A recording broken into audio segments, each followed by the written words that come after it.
Ag Bioscience, the #1 ag tech podcast globally, is now available on video. Hear from leaders and innovators across food, animal health, plant science, ag tech, and agriculture. Mondays at 6 a.m. on YouTube or wherever you get your podcasts. While you're there, subscribe and leave us a review. It's the Ag Bioscience Podcast with Agronovis Indiana. Get more information at agronovisindiana.com.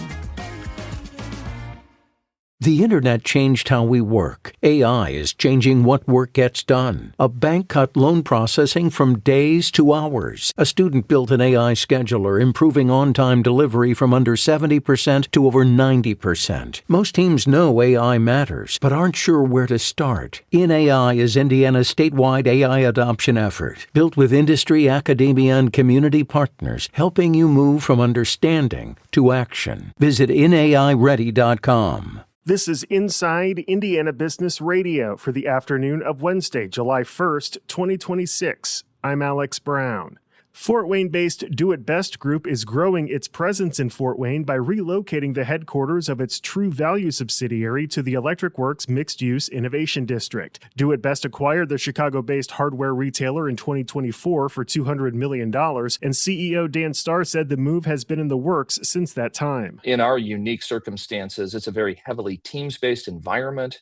And having proximity and the ability to have people together for a critical decision-making body, it really is necessary in our space to do it that way, and it just works better. Do It Best currently employs about 500 people in Fort Wayne, though Starr did not say how many jobs would come with the relocation.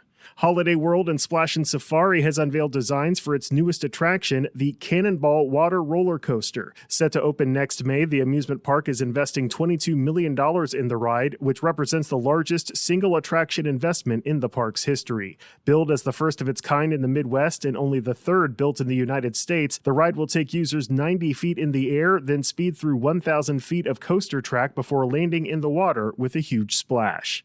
Kroger is buying regional grocer and pharmacy retailer Giant Eagle in a deal valued at $1.65 billion.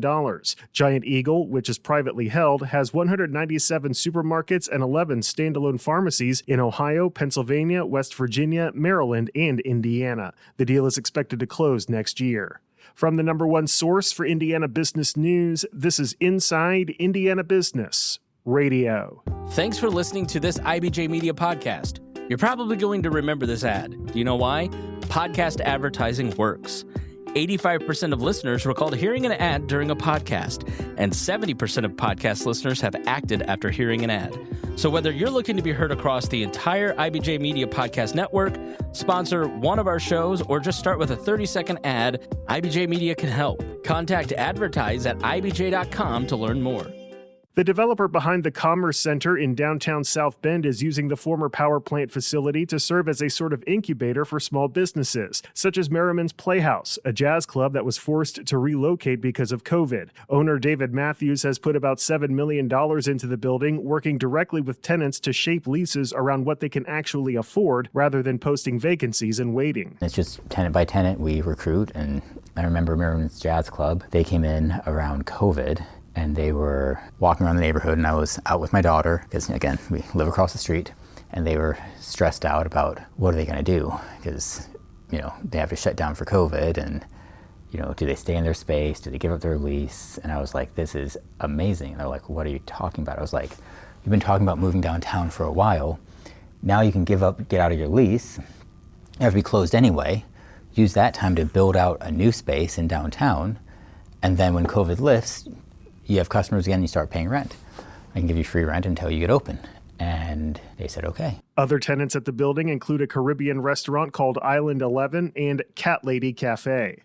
A North Carolina-based contract beverage manufacturer will occupy a more than 915,000 square foot facility in Shelby County as the company expands into the Midwest. Prime Beverage Group said in a news release it has secured approvals to establish a state-of-the-art beverage production facility in the Velocity 74 Trade Center in Fairland. The Fairland facility is expected to begin operations by the first quarter of next year and employ about 220 workers to start. Prime Beverage declined to disclose its financial investment in the facility. Indiana Life Sciences officials say the recent national rollout of the state's BioHeartland Indiana branding signifies the strengths and assets of the biosciences ecosystem in the state. Last week, a contingent of Indiana bioscience leaders showcased the branding at the Bio International Convention in San Diego. Melina Kennedy is CEO of the CEOs of Indiana Corporate Partnership. What's kind of interesting is between 6 years ago, the last time a contingency went, and now there are entities and people there that weren't in existence before, and it's pretty exciting. The momentum's huge in BioHeartland. Kennedy said the goal of BioHeartland is to tell Indiana's bioscience story as a whole rather than just one win at a time.